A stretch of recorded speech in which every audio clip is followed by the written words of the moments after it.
What's going on, family? In today's video, we're going to discuss a question that was actually asked on Instagram for us to cover. Now, this is something that we didn't plan on too much, but we did do a little research, and I actually personally have some personal experience with this subject, so I'm going to do my very best to deliver some value. But somebody asked us if we could cover how to deal with blended families in a second marriage. So we're going to do our best to kind of keep this short, but we definitely wanted to make the extra effort in order to deliver you some value. And hopefully you feel that this was a satisfying answer for you.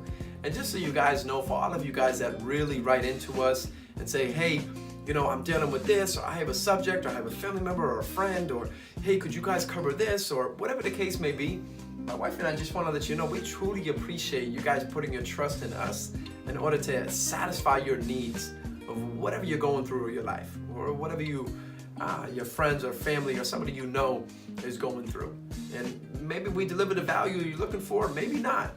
If we don't, you know, hey, we apologize. We're doing our Sometimes best. we have a lot of the videos that are already covered. Right. Those subjects, you just have to look for the videos. Right. There's a lot of videos. Absolutely, and take a look. You know, before you ask us a question, double check. It takes 2 seconds. Go to our YouTube channel. Hopefully you're already subscribed, and look through the list of subjects. Normally we try to do our best to title these videos in a way that is really simple, so you know, oh, okay, that video covers this and this covers this, so it makes things a lot easier for you guys. But we are so grateful for you guys putting your trust in us in order to cover, you know, a lot of the subjects that perhaps we haven't covered yet. But to touch on the subject, when it comes to a blended family, and hopefully you're meaning blended as in, you know, perhaps, you know, you got married to somebody who has kids, children, you have kids. and you have kids, and you guys got blended together. That's what I would assume you meant. Yeah, by, second marriage. right, Yeah. by blended family. And maybe this is your second marriage, and this is their second marriage, or this is just your second, and you know their first, or whatever the case may be. But somebody's second marriage, and it's a blended family. So we're gonna try to kill two birds with one stone here. Which is a terrible thing. I don't know why you'd ever kill a bird with a stone, but I understand the concept. Right? You're getting off subject. Right, off subject. So, the best thing to do, my mother, she went through a second marriage in her life, and when you're taking a new family, it can be tough, especially when the kids aren't, you know, both 2 years old and they just grow up with each other, you know, accepting that they're brother or sister, and they don't see the blood difference. But when they're both like 10 years old or 13 years old or 15 or 16 or 20 or, you know, different, especially as they get older, they don't accept one another right away. Oh, that's not my sister. That's not my brother. You're not my dad. You're not my mom. You can't tell me what to do. Those kind of things will be on a regular basis. And it's tough for somebody to accept somebody. I know when my stepfather came into my life, initially I thought, you know, and I was around, you know, 11, 12, 13, I was like, no, you're not my father. Don't ever tell me what to do. And my sister said the same thing. You know, hey, you're not my father. Don't ever tell me what to do. But eventually, one of the best things, if you're the father or you're the mother trying to grow onto your new stepchildren, one of the best things that at least worked for me was that he really took an interest in me. He didn't try to replace my dad. He didn't try to act like he was better than my father. He didn't try to fill a need that I was looking for my father to fill. He filled his own space. He became his own person towards me. When you try to replace somebody, it's hurtful because nobody wants to be replaced. And even the real father, whether they're in their life or not, the real mother, whether they're in their life or not, nobody wants to know that they're being replaced. And the children should be able to have a separate relationship with each person. So it was nice because I still had my own personal relationship with my father, but I also still had a personal relationship with my mother, with my stepfather as well. And I had totally different relationships. When I hung out with my real blood dad, which was once in a blue moon, but when I did, it was entirely different conversations. I was completely different. He did different things for me. He fulfilled different needs. And when I hung out with my stepfather, we did entirely different things. It was different conversations. So you kind of have a different point of view towards each person. But if you're the stepmom or stepdad watching this video, I can't tell you because, you know, I haven't personally been that stepfather in that role, so I haven't been in your shoes. But I do know somebody who has been in your shoes, and from a kid's perspective, it was much better when they weren't trying to replace, you know, my father. When my dad decided to marry a woman, or he didn't marry her, but get a woman in his life. She didn't try to replace my mom. So once you start replacing people, that's bad. Have your own separate relationship and try to play a sincere interest in that child's life.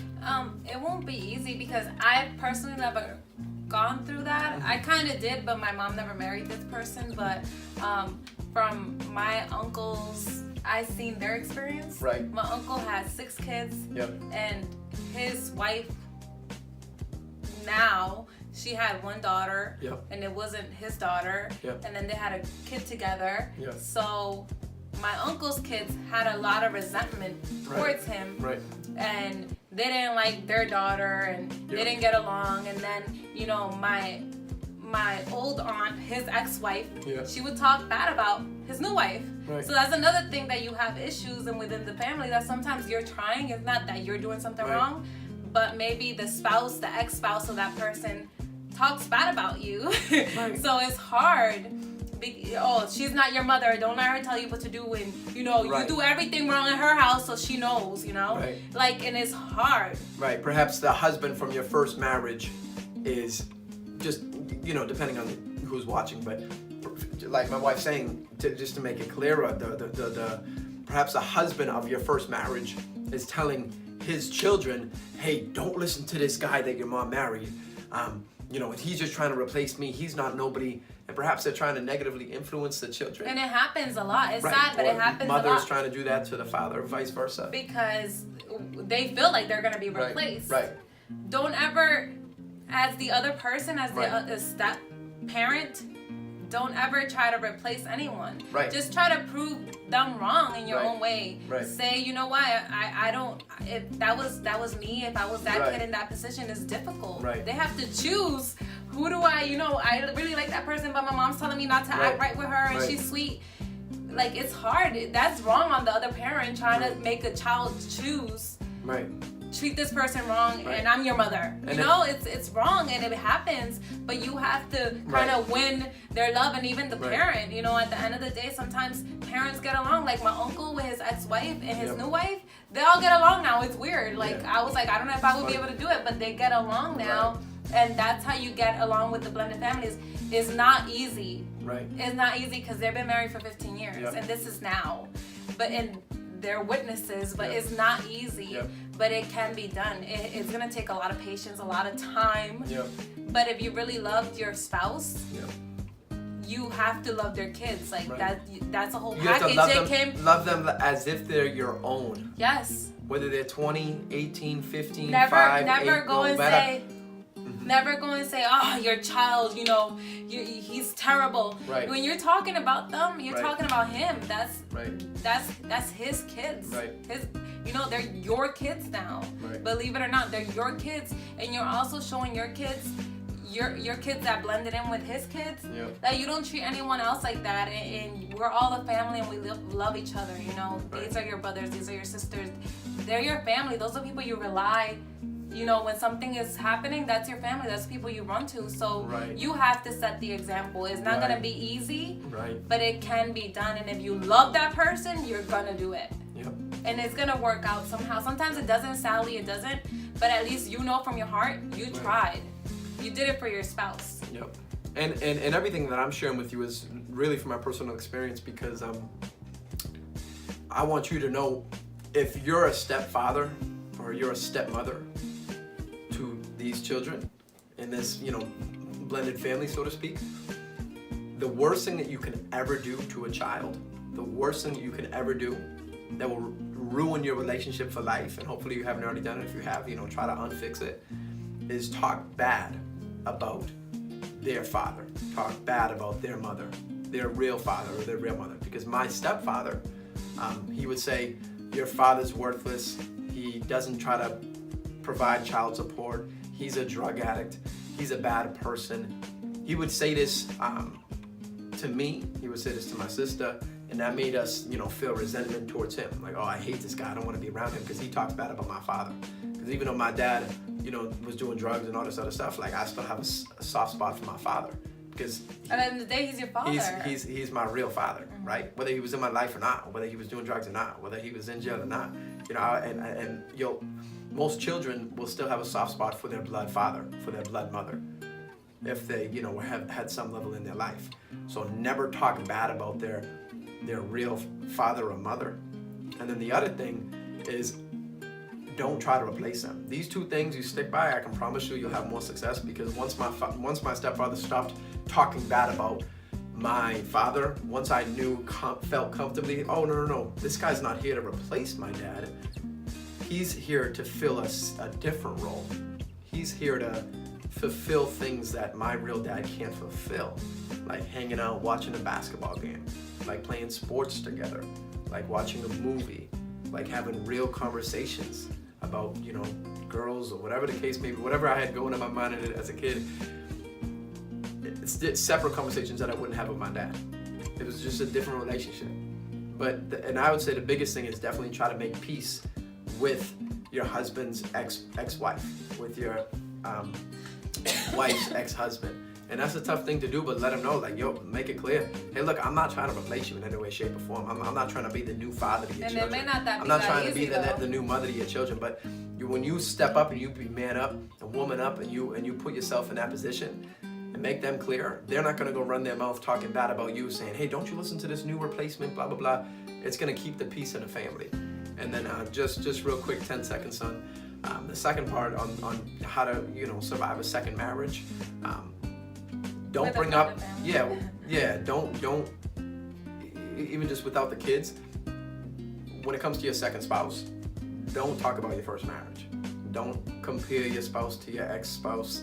Don't talk about what they did and what they're not doing. Don't tell your husband or your wife, well, my ex-husband, my ex-wife always did this for me and you never do that. You're turning just like them. I'm gonna divorce you just like I divorced them. Never bring up your ex relationship. We've all done it and it does no benefits. It does nothing for you. Nobody likes to be compared to. Trust me. No one wants to be compared to anybody. So when it comes to your new second marriage, don't bring up your first marriage at all. It has no place being brought up in your second marriage in no way, shape, or form. Whenever my mother brought up my dad in the marriage, it was nothing but hatred, fighting, arguments, terrible. And same thing, when my stepfather brought up his first marriage, it was terrible. Oh, you're just like blah, blah, blah. Never compare somebody on the second. I think something else, because my sister, is blended. One thing that I've seen, and with my uncles and everybody else that I know, is that there's a lot of conflicts with the kids that aren't the parents. They're like, oh, well, he's not my dad, he can't tell me. And a lot of the times those step parents want to be like, no, you should be punished, and I'm gonna hit you, and they need to not have a cell phone, and they want to like attack that child because they're the father now, or they're the mother now. Don't do that. Let that parent of that child responsible for disciplining that child, because that causes a lot of issues and resentment for that child. Right, and you'll build more respect that way than trying to demand things out of these. Yeah, because it'll naturally happen. Right. It's like let it happen organically. Like you don't have to. Maybe you don't even have to tell them, call me dad, because some people really want them to call me dad, call me mom. I'm your mom now. I'm your dad now. Maybe they start calling you by your name, like Monica, and then slowly they're, oh, hey mom, or whatever. Slowly, and I've seen that happen with my nephew. So it's just a progress, It's just slowly gonna happen, but you're never gonna get anywhere demanding for someone to do something for you or to see you a certain way, because nothing ever happens when someone's demanding something. It's not gonna happen naturally. They do it, they're probably afraid of you. And even if they do, they'll be afraid of you. They'll do it because they're afraid. And oh my gosh, he gets really he gets really mad if I don't do something, and he's gonna tell my mom to hit me or whatever. It's so bad. It's done in the wrong way. Because respect without love is worthless. Respect without love is worthless. It has no place. It has no meaning. It has no guidance. It's not gonna help you. It's not gonna serve you. If your stepchildren respect you, but they don't love you, they have no affection towards you, they're not happier because you're now in their life, then that's worthless.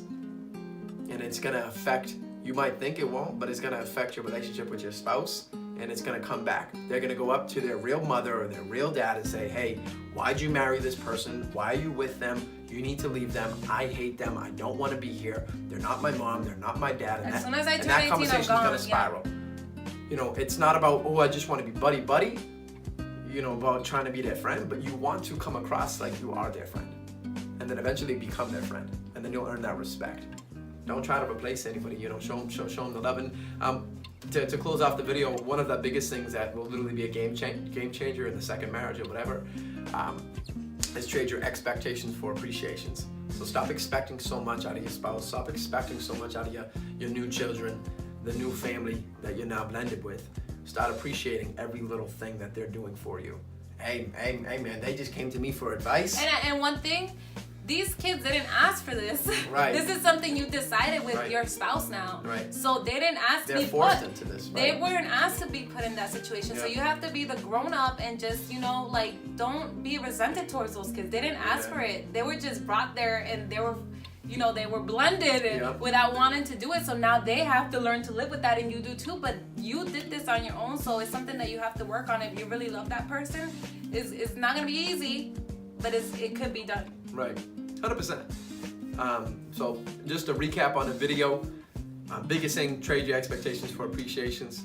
Don't try to replace their previous, spouse or their real parents. Never bring up the past. Don't bring up your old ex-spouse, your ex-girlfriend, your ex-whatever. Never bring them up. Don't compare anybody. And try to look for the good. Try to look for the good in a second marriage. Try to look at the lessons learned in your first relationship and perhaps why your first marriage didn't work out. Try to look what you could have done better rather than, my first marriage didn't work out because they did this. No, try to focus on you. What could you have done better? What could you have brought more of to the plate? Love, joy, passion, energy, caring, appreciation, and bring that to your second marriage. Everything is, life happening for you. So it was a blessing in some way. And don't try to bribe any kid trying to buy him stuff so Right. he can like me, Right. because it's not gonna be real. Earn that. Earn the It's not gonna respect, be real. earn the love. And I know we all want to be accepted, and that's our way. Oh, if I buy him this, he's gonna Right. like me. If I buy her that, she's gonna like me. Right. To a certain point, they're gonna like you, but they're not. It's not real. It's not from the heart. So hopefully, this was able to help this person with hopefully. this question. And if you did get some value from this, or perhaps this was intended for one person, but a ton of people are going through the same thing, or you have questions about blended families and stuff like that, and you did enjoy this content, like the video, let us know. We love the feedback because it lets us know where we could improve, where we should do a Again, better this job. is from your experience and Right. what from I seen, Right. and I seen that it Right. worked. So hopefully. Right, It helps. we only like to share things from our own personal experience, Yeah. but hopefully you got some value. If you enjoyed this, then you definitely want to hear some more videos as well that could definitely benefit you. Be sure to subscribe to our YouTube channel so you don't miss any new videos. Go through some of the old ones as well. And we'd definitely love to know, what kind of value did you get from this video? Comment below. Are you interested in hearing more subjects like this? Is there something else? Definitely let us know, family. All right, guys. We love you. Love you guys so much.